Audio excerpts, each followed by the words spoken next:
दोस्तों अभी पेनर भाई बहुत ज़्यादा फ्रॉड कर रहा है और इस फ्रॉड को कैसे रोकना है वो भी मैं बताऊंगा आज की इस वीडियो में, इसलिए वीडियो को पूरा देखना। और पेनर भाई का जो भी काला सच है वो भी आपको मैं आज इस वीडियो में बताऊंगा, तो इसलिए वीडियो को पूरा देखना और सही से समझना। सबसे पहले मैं आपको कुछ कमेंट्स दिखा देता हूँ, लेकिन उससे पहले अगर चैनल पर पहली बार आए तो चैनल को सब्सक्राइब करके बेल आइकन दबा दो ताकि आपको ऐसी इन्फॉर्मेटिव वीडियोज मिलता रहे। Hi guys, this is attitude. तो चलिए आज की वीडियो को यहीं से स्टार्ट करते हैं। पहले आपको कुछ कमेंट्स दिखाता हूं जो कि पेनर भाई का मैं एक पहले वीडियो बनाया था। आप लोग अगर ये वीडियो नहीं देखा है तो जाके देख लीजिए।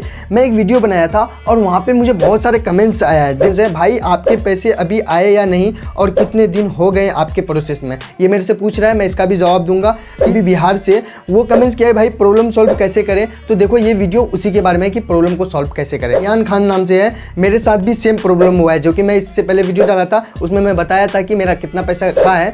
और यान नाम से जो भी है, ये भाई का भी कहना है कि मेरा भी पैसा पेनर भाई वाले ने रखा है। उसके टेंस नाम से हिसाब से ऑनलाइन रजिस्ट्रेशन करने वाला मूव टू बैंक ब्लॉक होता है। तो भाई ऐसा कुछ भी नहीं है। देखो ऑनलाइन रजिस्ट्रेशन करने वाला नहीं, मैं आईडी डिस्ट्रीब्यूटर से लिया हूँ तब भी मेरा बैंक ब्लॉक कर दिया है। और मेरा नहीं, मेरे जैसा बहुत सारे लोग का मूव टू बैंक ब्लॉक किया है। आप ऐसे कमेंट्स देख रहे हो। उसके बाद एक भाई का है कि सर मेरे साथ भी यही हुआ है और मेरा 25,000 रुपये फंसा हुआ है। तो देखो ये भाई का भी पैसा फंसा हुआ है, रंजित नाम से कोई है। उसके बाद है एस के ब्रोदर कोई है, पेनर भाई फ्रॉड कंपनी है, मेरा भी 78,000 ब्लॉक कर दिया गया है। तो देखो इतने सारे और भी बहुत सारे कमेंट्स मेरे पास आया है। सारा कमेंट्स को मैं नहीं पढ़ सकता हूँ, तो मैं आप लोगों को शॉर्टकट में बताना चाहता हूँ। देखो भाई पेनर भाई अभी सच में बहुत सारे लोगों के साथ ऐसा किया है कि सबका मूव टू बैंक ब्लॉक कर दिया है। मतलब बहुत सारे का, सबका तो नहीं, कोई कोई बहुत बढ़िया काम कर रहा है, लेकिन बहुत सारे लोग मूव टू बैंक बंद कर दिया है। देखो यहाँ पे रीजन मूव टू बैंक बंद करने का नहीं है। देखो अगर उसको बंद करना ही था तो वो ट्रांजैक्शन को बंद करता, एईपीएस को बंद करता, जो कि एईपीएस यूज ना कर सके हो, लेकिन वैसा नहीं किया है पेनर भाई। पेनर भाई क्या किया है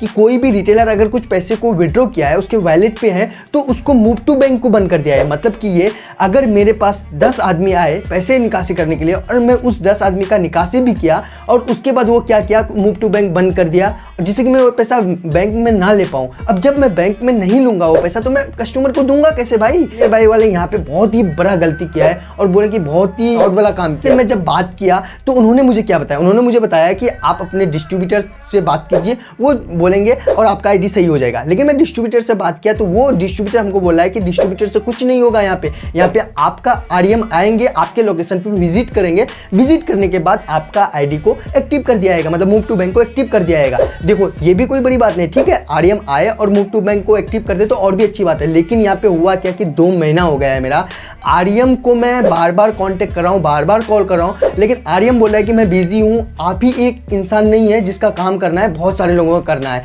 तो देखो यहाँ पे आरएम का भी गलती नहीं है, ऐसा नहीं कि आरएम का गलती है, आरएम भी अपनी जगह पे सही है। उसको इतना पूरे डिस्ट्रिक्ट का लोड दे दिया है तो थोड़ा बहुत तो दिक्कत होगा ही। तो पूरा गलती है यहाँ पे पेनर भाई का, कंपनी का। देखो कंपनी वाला अगर धीरे धीरे अगर आप चेक करवा रहे हैं किसी भी रिटेलर का अकाउंट, तो आपको धीरे धीरे बंद करना था, एक साथ में सबका मूव टू बैंक नहीं बंद करना था। सबसे पहले तो मूव टू बैंक बंद ही नहीं करना था यार। आपको कोई बंदा फ्रॉड लग रहा है तो आप अपना आदमी भेजो उसके पास और उसके बाद जाके चेक करो कि बंदा सच में फ्रॉड है, रियल में काम करता है। देखो अगर 1-2 आदमी फ्रॉड किया है कंपनी से या किसी कस्टमर से, तो उसके चक्कर में जो अच्छे रिटेलर्स है, जो अच्छे खासे काम कर रहा था, उसका भी नैया को डुबा दिया है। तो मेरे कहने का मतलब सिंपल बात है भाई, अभी पेनर भाई बहुत ही चालाकी कर रहा है और बहुत सारे लोगों का पैसा अभी रखा हुआ है अपने पास। 1-2 नहीं यार, ऐसे हजारों कमेंट्स मेरे पास है जिसका कि 78,000, 98,000, 1-1 लाख, 2-2 लाख रुपए उसका रिटेलर आईडी में पड़ा हुआ है।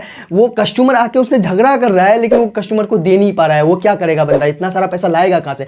अगर कोई भी एईपीएस का काम करता है तो आप लोग देख सकते हो कि वो आदमी कैसा रहेगा। इतना उसके पास पैसा नहीं रहेगा कि वो 2 लाख 3 लाख रुपए बांट देगा ऐसे और वॉलेट पे जमा रखेगा। वैसा नहीं होता है जो भी एईपीएस का काम करता है। उसके पास नॉर्मल पैसा होता है जो कि लाता है, निकालता है, देता है। तो अब यहाँ पे अगर कंपनी वाला ही 1-1.5 लाख 2 लाख रुपए रख देगा तो रिटेलर करेगा क्या। anyway, बाकी सब बात को हम लोग साइड करते हैं, ये सब झंझट में नहीं जाते हैं। अब हम इसका सॉल्यूशन के बारे में बात करेंगे कि पेनर भाई जिसका भी पैसा को रखा है तो उसको कैसे निकासी करें, और या इसका कोई अल्टरनेटिव आइडिया है या नहीं, मतलब दूसरा कोई तरीका है नहीं पेनर भाई के अलावा, और जो पैसा फंसा हुआ है उसको भी विड्रॉ कैसे करें। तो पहली नंबर पे हम लोग बात करते हैं। देखो जिसका भी पैसा फंसा हुआ है उसके पास लास्ट ऑप्शन है कि आप आरएम से कांटेक्ट करो, आरएम को बुलाओ, विजिट करवाओ, उसके बाद वो आपका आईडी को खुलवा देगा। लेकिन दिक्कत ये है कि आरएम एक है पूरे डिस्ट्रिक्ट में और उसको चेक करते करते बहुत टाइम लग जाता है। तो इतना टाइम आपको रुकना होगा। अगर आप लोग इतना समय तक नहीं रुक सकते हो तो मेरे वीडियोस के कमेंट्स में आप लोग कमेंट्स करो, मैं ट्वीट करवाऊंगा इसके बारे में, नहीं तो फिर जहाँ जाना होगा वहाँ जाऊँगा। आप में से कम 100 लोग मुझे कमेंट्स करो इस वीडियो के नीचे जिसका पैसा पेनेर भाई में सच्ची में फंसा हुआ है, क्योंकि आपके पास प्रूफ भी होना चाहिए कि आपका पैसा भी फंसा हुआ है। तो मैं इसके ऊपर जरूर कोई एक्शन लूँगा और एक्शन लेने के बाद वो पैसा जिसका भी पैसा जितना भी पैसा फंसा हुआ है उसको मैं कोशिश करूँगा कि वापस कर दिया जाए। देखो ये बात हुई जिसका पैसा फंसा हुआ है, लेकिन अब जो ऐसा बंदा है जो कि काम नहीं कर पा रहा है, उसका पेनेर भाई आईडी को तो ब्लॉक कर दिया है, वो निकासी नहीं कर सकता क्योंकि मूव टू बैंक ही बंद कर दिया है, तो निकासी कैसे करेगा। तो अब जो काम नहीं कर सकता है उसके लिए अल्टरनेटिव वीडियो ये है कि दूसरा एपीएस को यूज करो। पहले मैं एक वीडियो बनाया था कि आपका सीबीआई, एसबीआई और पंजाब नेशनल बैंक का पैसा नहीं निकलता है तो आप बैंक का आईडी है और वहां से अभी स्मूथली बहुत अच्छा तरीके से काम चल रहा है जहां के मैं भी काम करता हूं।